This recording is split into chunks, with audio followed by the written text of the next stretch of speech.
where y'all all got dope stories, and as a up and coming artist, people trying to get to where y'all at. What was probably one of your biggest misconceptions or the biggest illusion of the music industry when you first came in? I started with Essco. Yeah, we'll start. One of the biggest misconceptions.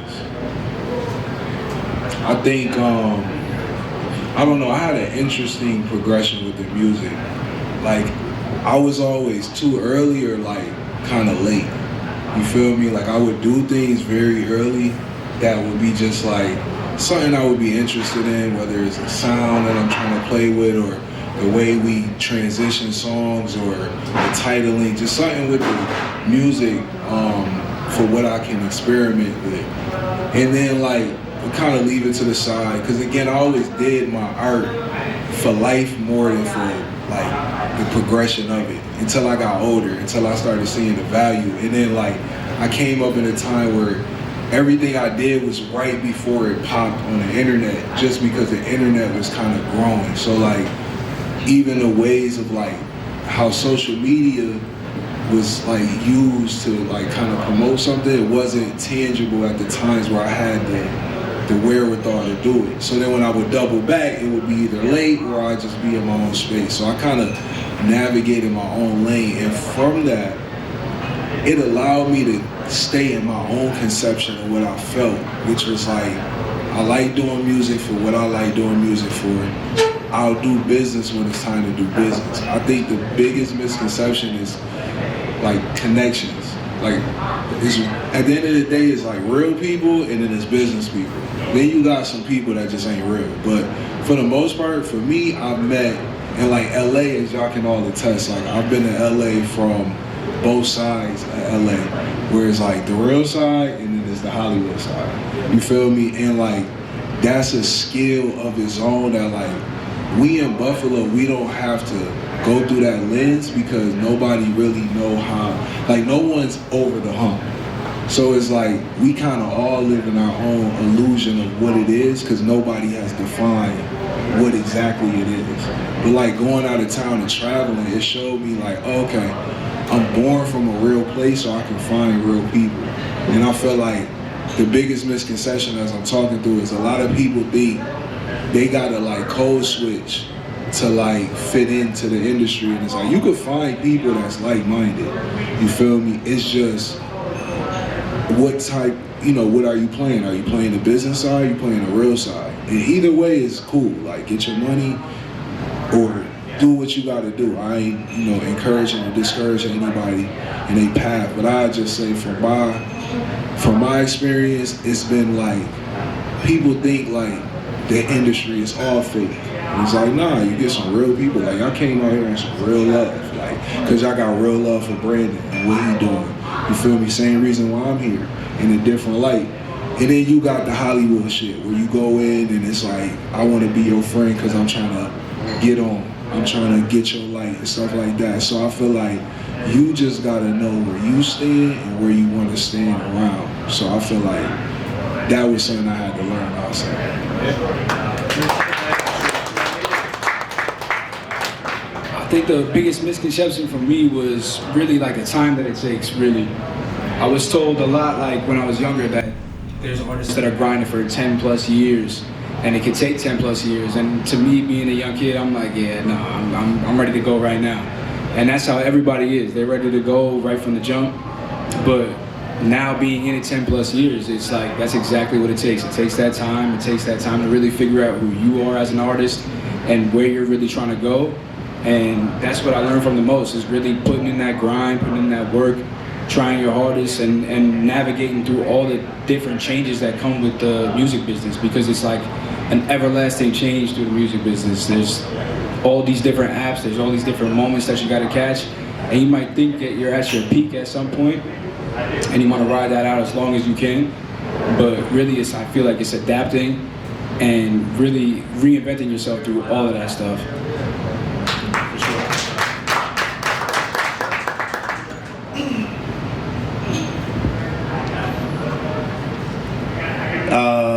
The biggest misconception, right?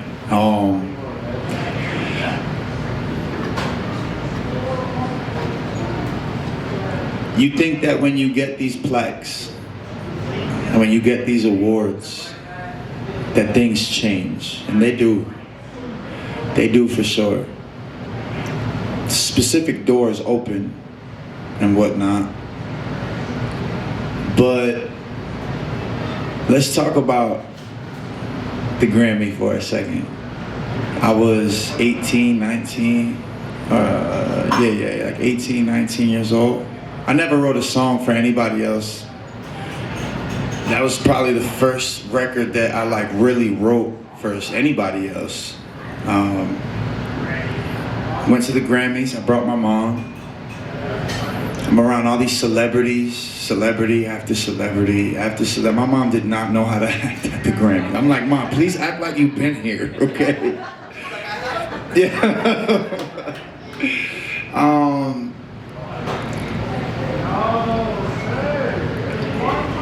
People thought I had all the answers, and I didn't. I don't know how I did it. I was just doing my best. I was just going, you know? I was just, I believed in her and her talent, and I knew the record was special.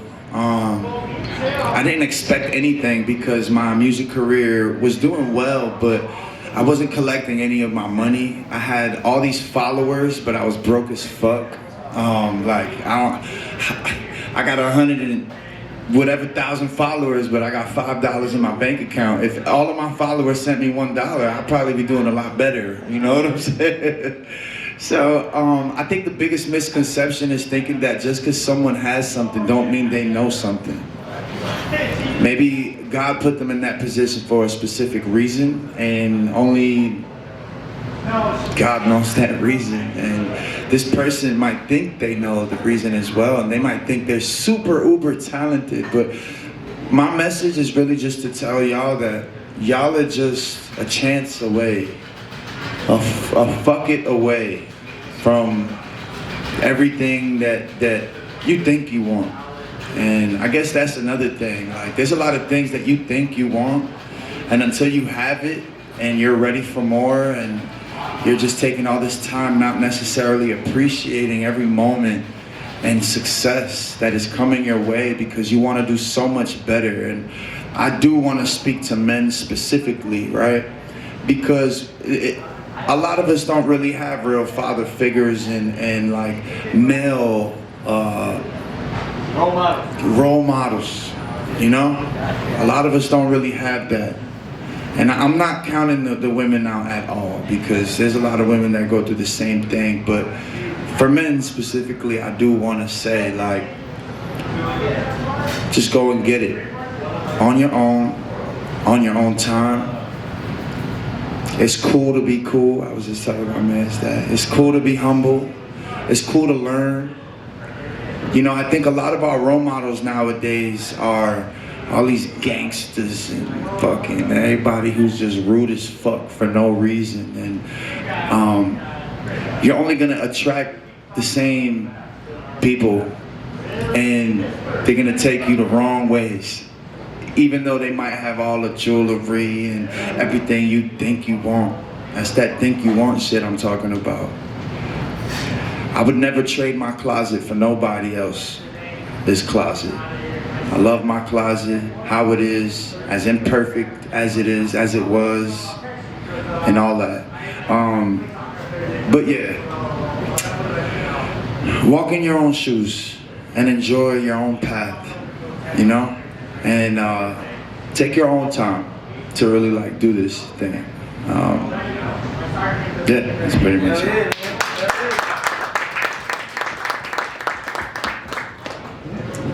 I say my answer is a lot like what Kev said. I think I underestimated the time that sometimes is really put in this.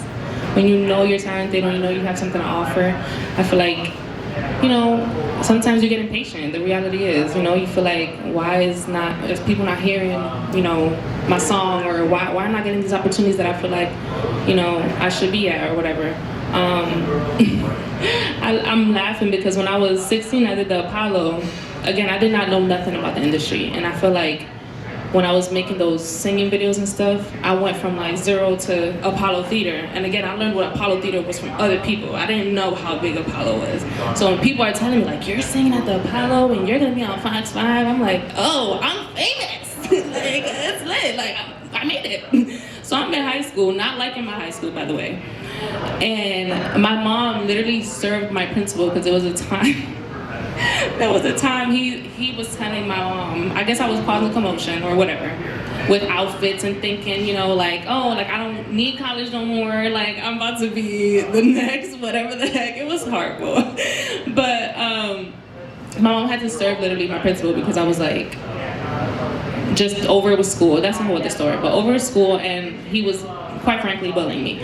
But you know, I leave high school and I realized maybe I shouldn't go to college because I did want to experience college, but I thought it was going to be faster. I thought that I did the Apollo and I was like, oh yeah, like that's it. But I realized there was more time that had to be put in, and I don't think you really realize that, you know, until you really in the game and see the years that you have to put in. And even just see like some celebrities, their actual stories. If we sit and actually hear like their interviews and stuff, we realize it was not overnight. They have testimonies to tell. And there's a saying that says hard work beats talent, right? That I'm sure we all heard. And I feel like that is something I continuously have to also remind myself, like you could be talented, but there's people out here that are working, and we should all be one of them. If I say nothing else tonight, I will say we are living in a social media dominated time. All my opportunities, quite frankly, and all my connections, because I do believe that is who you know as well, is by posting. Post your talent, post your content. Like, and I don't do a good, today I'm standing in front of you and I still don't do a good job at that. Years in, I still don't do a good job at that.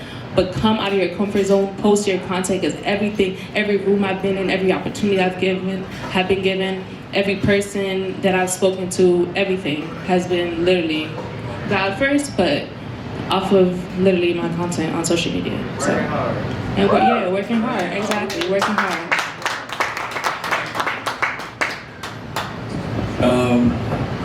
These are amazing stories, by the way. Hell yeah, and this is dope that we're sharing. The biggest misconception for myself would be kind of piggybacking off of what everybody here is saying, but like, ain't nobody got shit figured out, bro. So what I mean by that is like when you step into these rooms or these label execs or these artists or that's, you know, predominantly bigger than you are, you're writing for other people. Oh my goodness. Especially the execs, they have no fucking idea what to do. I mean, they do, but it's like, they're looking at, they're looking at the next thing popping or the next artist popping, and they're trying to figure out how they did it.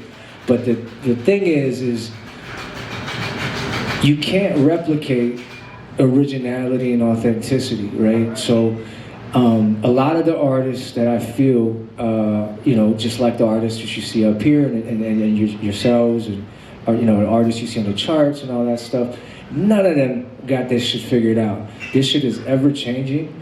If you step into these rooms and have these meetings, they're looking at you and asking you questions like, how did you get to where you got to, or how did you write those records, or, you know, publishing companies will, you know, nobody really knows. Like, it's a wild, wild west. You know, the industry's always changing. But for me, growing up, and I'm sure everybody that's, you know, involved in music, you know, you're like, hey, if I have that one meeting, or if I have that one, you know, the breakthrough, or if I have that one hit record, or, you know, whatever it may be, then I can get into these rooms and speak to these people, and it's gonna all figure itself out. Now, bro, when you step into these rooms, they're just as confused as you on why you're there and how you got there, you know? And I think that just having confidence in knowing why you started this in the first place, because it is a very treacherous and uphill, you know, passionate battle, you know, with music, especially because it's hard to get paid. It's hard to get, recognition. There's a lot of competition. There's a lot of things going on. So I definitely do think that the biggest misconception would be, just as much as the people that have those big executive names and in those rooms, you get what I mean? And then they're looking at the next artist. So if you just trust your instinct and gut and do what you need to do, and express yourself how you want to, I think that's really at scale. It'll be more effective than waiting on the next hit or waiting to sit in the next room to write with this person. I think everything starts snowballing for you when you just fucking go. And every day you just hack away at it. And I think, again, I'm just from experience watching Justin in the studio, and I can't speak for everybody else because I haven't been in the studio with you guys, but just watching this dude, like, I'll tell, like, I think it was me and my producer, we were sitting there and we were like trying to tell him how to sing melodies, and we can't sing for shit. You know what I mean? Like, we really can't sing for shit, but we're like, oh, you should, and then he's like, nah, I got this. And like, he would knock things out and takes it and hit melodies or harmonies that I wouldn't even like fathom to think about, and I was like, oh shit, or like, he would switch up the rhythm on a four count, and every 4 count he'd switch it up. And I'm like, damn. And then he got the fucking John Legend raspiness, you know what I'm saying? Like, to match with. I was like, bro, you can't tell him shit, bro. Let him rock, and we can help. But again, biggest misconception is that I think, you are the next hit record. You are the next big thing, and I think that's what I learned from experience. Right. Hell yeah. First of all, before I start, Justin is the funnest person to make a record with. Studio sessions with him is the funnest shit in the world. This motherfucker go crazy. Yeah. Yeah, if you're not somebody that need to be pushed though, he's just fun. He can gas any fucking beat. It's an amazing time. Yeah, so when it comes to my personal experience with the biggest misconception, I think that all of us probably in this room have heard before that if it's for you, it'll come to you. It might be with a bitch, excuse my language. It might be with your ex. If she's for you, she'll come back. If the job is for you, that's in my heart. So that's just not how it is. If you do not act on her or on your gift, that shit not coming. You feel me? Like, you're not just gonna randomly get a fucking Grammy from a song. You're not gonna randomly get a beat that you created. You're not gonna randomly just get something because it's for you. You understand what I'm saying? Like, if you have a talent, you can't just sit on the talent. Somebody's phone is ringing, don't sit on the call. It might be you. I'm just playing. It's your destiny call. But all I'm trying to say is, from experience, is the only time things have happened that wasn't specifically like ordained by God. Like, I'm a follower of Christ and God has done things for me that I can't explain, but he's also put things in front of my face and he said, act.